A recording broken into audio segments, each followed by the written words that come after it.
मंगलवार की भयावह लैंडस्लाइड के बाद शूरमाला में राहत और बचाव कार्य युद्ध स्तर पर चल रहा है। आप देख सकते हैं हमारे पीछे सेना के जवान यहाँ पर ये लोहे का ब्रिज बना रहे हैं। 3 मीटर की चौड़ाई का ये जो ब्रिज है बहुत ही महत्वपूर्ण है इस राहत और बचाव कार्य को के लिए। हुआ ये कि लैंडस्लाइड के बाद इस जो नदी है, इस नदी के लेफ्ट और राइट, दाएं और बाएं रहने वाले विलेज कट गए, गांव कट गए और उसके बाद से ही दोनों तरफ का संपर्क कटा हुआ था। राहत और बचाव कार्य में काफ़ी मुश्किल आ रही थी क्योंकि पानी का बहाव अभी भी काफ़ी तेज़ है और गाँव से लोगों को निकाल कर, ख़ासतौर पे बूढ़े, बच्चे और जो बीमार हैं उनको निकालने में काफ़ी मुश्किलों का सामना करना पड़ रहा था। भारी जो वाहन है मलबा हटाने के, वो भी नहीं जा पा रहे थे दूसरी तरफ।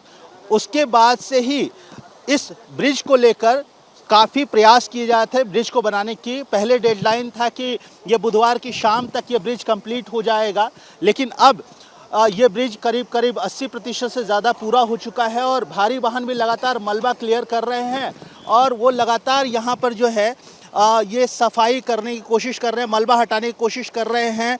कोशिश इस चीज़ की हो रही है कि जल्द से जल्द इस पुलिया को बहाल किया जाए, जल्द से जल्द जो है इस पूरे जो रूट हैं इस लोहे के ब्रिज को, इसको कंप्लीट किया जाए और उसके बाद युद्ध स्तर पर राहत और बचाव कार्य को और तेज़ करने का प्रयास किया जाए। शेखावत साहब, सबसे पहले तो हम इस ब्रिज की बात करें। काफ़ी इम्पोर्टेंट, ये क्रूशल माना जा रहा था इस ब्रिज का कंस्ट्रक्शन।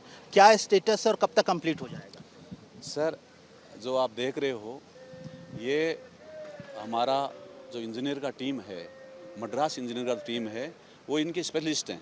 वो बेंगलोर से आ गई है और पूरा मटेरियल आ गया है हमारा।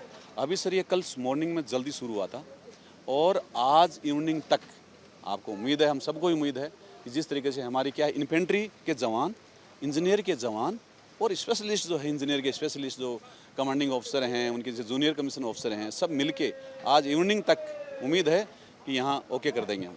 कितने टोटल डिप्लॉयमेंट है सर यहाँ आर्मी की तरफ? सर आर्मी में अलग अलग स्पेशलिस्ट हैं। जैसे इंजीनियर रेजिमेंट आ गई तो 400 आदमी इंजीनियर रेजिमेंट के मान लो आप इस काम के लिए जुटे हुए हैं। कोई पीछे रह रहा है, कोई आगे रह रहा है, 400 हो गए। मेरी जो ट्रूप्स है हम कन्नूर से लेके आए हैं, अप्रोक्स 300 का ट्रूप्स इंडिविजुअल जो इन्फेंट्री के लोग होते हैं हमारे डीएससी सेंटर कन्नूर के, वो हमारे कमांडेंट महोदय के साथ ही हम 300 लोग आ गए। उसके बाद 122 टीए सर जो कालीकट के अंदर उनका डिप्लॉयमेंट है, वहाँ से सब लोग एक साथ मिल के आ गए हैं। 200-300 वो भी आ गए हैं सर। और ये टीम मिल के कुछ स्पेशल लोग हम नेवी के बुलाए हैं सर। और एनडीआरएफ टीम लगी हुई है, शिवली जितने भी वॉलंटियर्स है सब आ गए हैं, पहुंच गए हैं। तो अभी जितना रिक्वायरमेंट है फोर्स का फुल पहुंच गए हैं सर, नो डाउट। ये जो दूसरी तरफ है सर, उस तरफ ज़्यादा तबाही हुई है और अभी भी शवों का मिलने का सिलसिला जारी है। उस तरफ की स्थिति क्या है? हम खड़े हैं यहाँ से लगभग 4.5 किलोमीटर से पीछे शुरू हुआ था ये पानी आना स्टार्ट। तबाही जहाँ से बादल फटना बोलते हैं हम, या इसको लैंडस्लाइड बोलते हैं, एकदम पानी का आना। तो वो जहाँ से शुरू हुआ है वहाँ सिविल जनता थी। तो फर्स्ट में तो हाइट वाले तो रह गए हैं और वो जिनसे मैंने भी बात किया है तो रह गए बेचारे, वो क्या कर सकते हैं, वो तो रह गए वहाँ। जिनको हमने आराम से निकाला है, पार करवा दिया है। आज वहाँ कोई ऐसा पॉपुलेशन नहीं है कि यहाँ वेटिंग कर रहा है कि मुझे कोई लेने आए, ऐसा कोई लोग वहाँ नहीं है सर।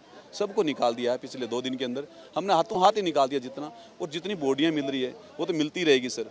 ऐसे मकानों का हालत ख़राब हो रहा है, जिनके मकान गया उसके ऊपर मिट्टी चढ़ा हुआ है और उसमें कितने दबे हुए हैं। तो हमने डॉग स्टॉक स्पेशल बुलाया, हमारे कमांडर साहब ने स्पेशल डिमांड दी कि सब इस रिक्वेस्ट के लिए, सबसे बड़ी रिक्वेस्ट है कि हम पहचाने। तो डॉग का एक बहुत बड़ा हमारा आर्मी का स्क्वाड है, वो भी आ गया है। कुछ डॉग आए हैं, वो भी अभी चेक करके और डेड बॉडियाँ मिली। आज भी 2 अभी मैसेज आया, मेरे कमांडिंग ऑफिसर ऊपर बैठे हैं, मैसेज आया कि 2 डेड बॉडी मिला है सर, डॉग ने ढूंढा है।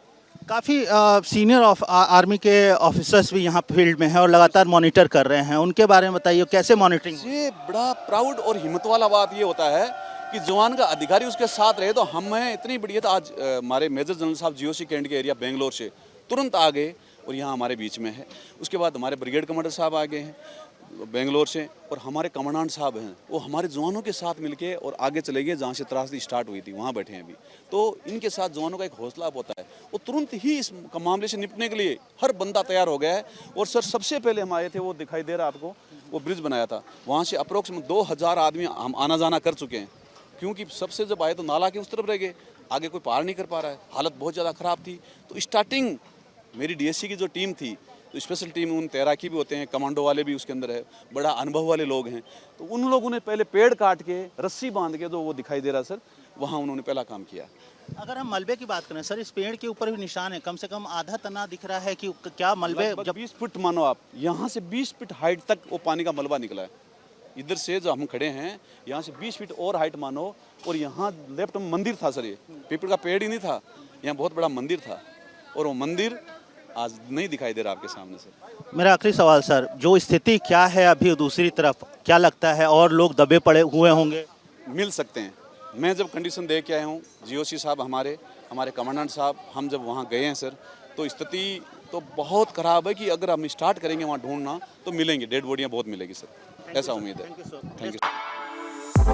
For exclusive and insightful videos, subscribe to our new channel ABP Live Premium.